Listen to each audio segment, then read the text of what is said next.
নমস্কার, আপনারা দেখছেন শিবম দাসের ইউটিউব চ্যানেল। আর আমি শিবম। র্যাপিড ফায়ার রাউন্ড, যেটা নিয়ে আপনাদের অনেক উদ্বেগ থাকে, অনেক কমেন্ট আপনারা করেন, আজ র্যাপিড ফায়ারের জন্য পাকড়াও করেছি রাজনৈতিক বিশ্লেষক শুভময় মৈত্রকে। প্রথমেই র্যাপিড ফায়ার রাউন্ডে স্বাগত। একদম একটা বাক্যে উত্তর দিতে হবে বা যে কোনো একটা বেছে নিতে হবে। আপনি বিশ্লেষণ করতেও পারেন, কিন্তু একটা শব্দে বা একটা বাক্যে। কিন্তু একটা প্রশ্ন আছে, সেটা হচ্ছে মানে আপনি ধরুন কোর্টে যদি জজ জিজ্ঞেস করেন কোনো একটি লোককে যে আপনি কি আপনার বউকে পেটানো ছেড়ে দিয়েছেন, তাহলে তার উত্তর কিন্তু হ্যাঁ বা নাতে দেওয়া খুব শক্ত। হ্যাঁ, এটাও ঠিক, এটাই তো র্যাপিড ফায়ারের মজা। ফায়ার তো লেখাই আছে। আচ্ছা, প্রথম প্রশ্ন, সংগঠক হিসাবে কাকে এগিয়ে রাখবেন, অমিত শাহ নাকি জেপি নাড্ডা? অমিত শাহ। বিরোধী দলনেতা হিসাবে কে এগিয়ে থাকবে আপনার বিচারে, শুভেন্দু অধিকারী না সুজন চক্রবর্তী? সুজন চক্রবর্তী। মানে এটা কি কোনো কারণ আছে? না, তার কারণ হচ্ছে বিরোধী নেতা হতে গেলে যেটা মূল বিষয় সেটা হচ্ছে যে আমাদের দেশে তো দুটি শাসক, বিজেপিও শাসক, তৃণমূলও শাসক। সুতরাং আমরা যখনই গণতান্ত্রিক কোনো কথা বলবো তখন কিন্তু তাদের কথাই সবসময় বলবো যারা কোনোভাবেই শাসক নন। আশা করি আগামী কোনো দিনে আবার সিপিএম হয়তো পশ্চিমবঙ্গে ক্ষমতায় আসবে। আমরা যদি দেখে যেতে পারি, সেদিন যখন আপনি আমায় প্রশ্ন করবেন তখন যদি সুজন চক্রবর্তী সিপিএমে থাকেন বা মন্ত্রী হন, তাহলে তার নামটা আপনি আমার কাছ থেকে শুনতে পাবেন না।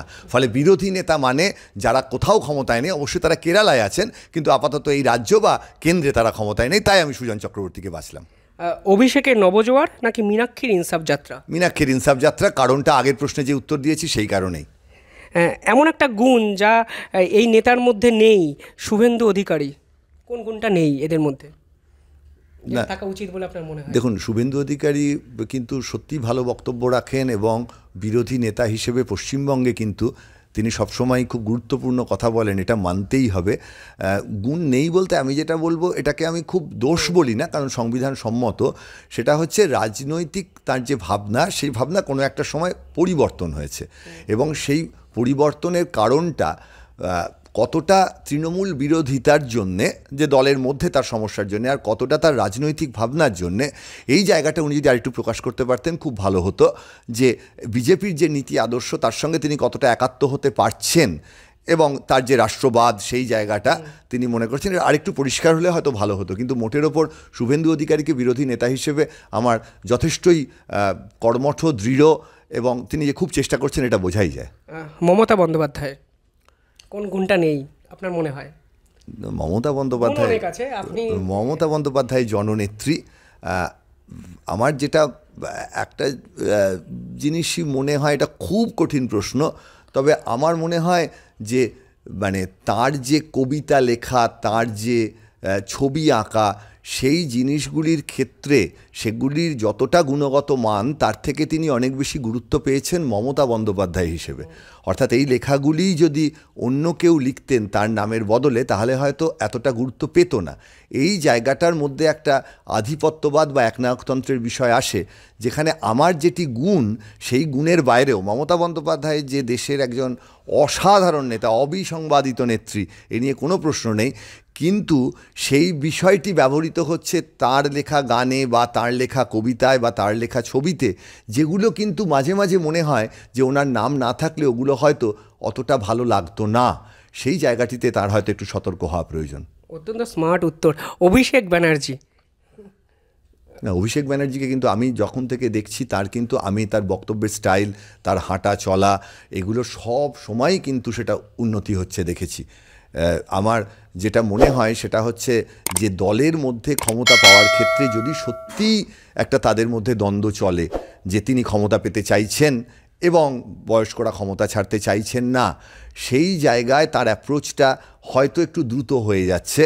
আর সেটা যদি না থাকে পুরোটা রাজনৈতিক কৌশল হয়, বলার কিছু নেই, কিন্তু তার অ্যাপ্রোচটা যদি খুব দ্রুত হয়, যদি খুব তাড়াতাড়ি ক্ষমতা দখল করতে চাইছেন, সেক্ষেত্রে রাজনৈতিক নেতা হিসেবে আর একটু তার দেখে শুনে কাজ করলে হয়তো ভালো হবে। কিন্তু তার যে বক্তব্যের স্টাইল, তার যে স্টেজ অ্যাপিয়ারেন্স, তার যে মানুষকে কাছে টানা, আমি কিন্তু যেভাবে ফলো করেছি গত কয়েক বছরে, সেটা কিন্তু সবসময় ভালোর দিকে। সুকান্ত মজুমদার?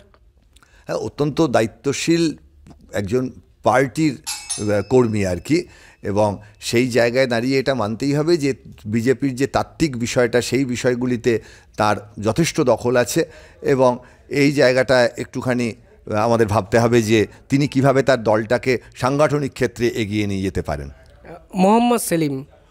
মোহাম্মদ সেলিম তো বামপন্থীদের অত্যন্ত গুরুত্বপূর্ণ নেতা, এবং এই নিয়ে কোনো সন্দেহই নেই যে যারা পুরনো নেতা আছেন, অর্থাৎ যারা ক্ষমতায় ছিলেন এবং তারপর ক্ষমতার থেকে চলে গেছেন এবং তারপর আবার নতুন করে ফিরে এসেছেন আর কি, এই জায়গাটায় দাঁড়িয়ে কিন্তু তিনি এই যে বামপন্থীদের যে লড়াই সেটাকে সামনে নিয়ে যাওয়ার দিকে তার একটা অত্যন্ত সিনসিয়ার এবং অনেস্ট অ্যাপ্রোচ আছে।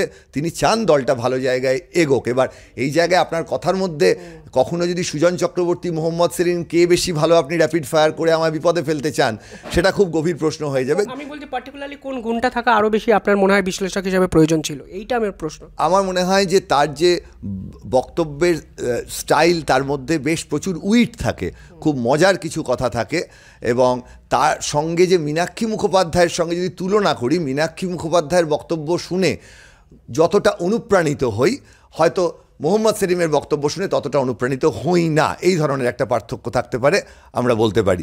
মানে মীনাক্ষী মুখোপাধ্যায়কে এই সময় খুব সহজ কথায় বামপন্থীদের নেতা হিসেবে যদি জিজ্ঞেস করা হয় 1 নম্বরে কে, সেক্ষেত্রে অবশ্যই আমি মীনাক্ষী মুখোপাধ্যায়ের কথা বলবো। এক্স্যাক্টলি।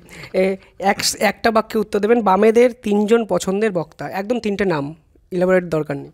মীনাক্ষী মুখোপাধ্যায়, শতরূপ ঘোষ, কলতান দাশগুপ্ত। বাংলার কংগ্রেসের অবনতির কারণ 1 লাইনে। আমার মনে হয় না যে খুব অবনতি হয়েছে। তাদের দলটার যেরকম ছিলেন সেরকমই আছেন, একটা খারাপ সময়ের মধ্যে দিয়ে যাচ্ছে। আমাদের স্বাধীনতার অংশ তারা, 1 লাইনে সত্যিই বলা যায় না। আমার মনে হয় কংগ্রেস যেভাবে ভারতবর্ষে আছে, ভারতের যে মধ্যপন্থা, সেই জায়গাটাকে তারা এগিয়ে নিয়ে যেতে পারবেন। তারা থাকুন, গোটা দেশে জিতুন হারুন, তারা থাকুন। কৌস্তব বাগচিকে কি পরামর্শ দিতে চান একটি বাক্যে?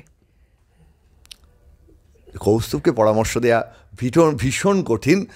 তবে একটাই যে মানে যেটা আমরা সবাই লক্ষ্য করছি আর কি, যে তিনি কংগ্রেসে থেকে আরও কত বড় জননেতা হয়ে উঠতে পারেন, সেইটা নিয়ে তিনি কতটা ভাবছেন, নাকি অন্য দলে চলে যাওয়া। অন্য দলে চলে যাওয়াটা কিন্তু পশ্চিমবঙ্গের মানুষের কাছে সবসময় খুব ইতিবাচক বলে ধরা হয় না আর কি সবসময়। ফলে সেইটা কৌস্তুভ কীভাবে ভাবছেন, এটা আমার একটা খুব গভীর ভাবনা। একটি পয়েন্ট যেটা আসল পার্থক্য বুদ্ধদেব ভট্টাচার্য ও মমতা বন্দ্যোপাধ্যায়ের।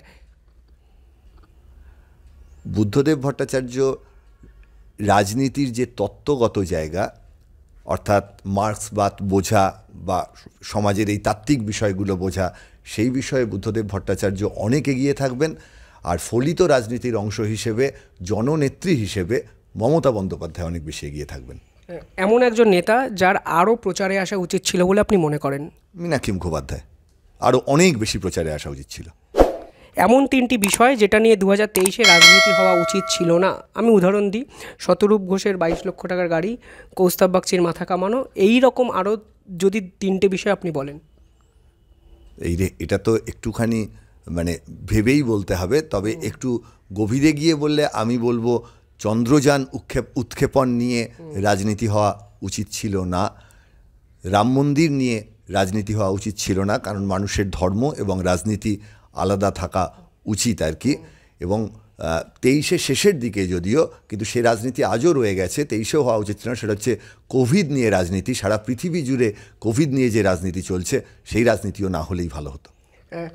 পরবর্তী প্রশ্ন, অভিষেক ব্যানার্জি ধরুন তৃণমূলে নেই, তাহলে মমতা ব্যানার্জির পর মুখ্যমন্ত্রী হিসাবে আপনার পছন্দের নামটা কি হতো? কুণাল ঘোষ। এখন আর কোনো আলোচনার প্রশ্নই নেই। আমি অন্তত মানে আমাকে যদি অপশান দেওয়া হয়, আমি অবশ্যই কুণাল ঘোষের কথা বলবো। এমন একটা টিপস যেটা এই নেতাদের আপনি দিতে চান, একটাই টিপস, একটা বাক্যে। রাহুল গান্ধী, কি টিপস দিতে চান? আরও পথ হাঁটতে হবে। শতরূপ ঘোষ?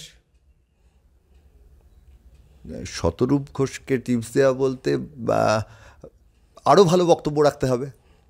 একটু স্মার্ট হয়ে যাচ্ছে, তো ভালো বক্তব্য রাখে আগেই বললেন, অন্য কিছু টিপস দিন না, ডিফেন্সিভ খেলছেন।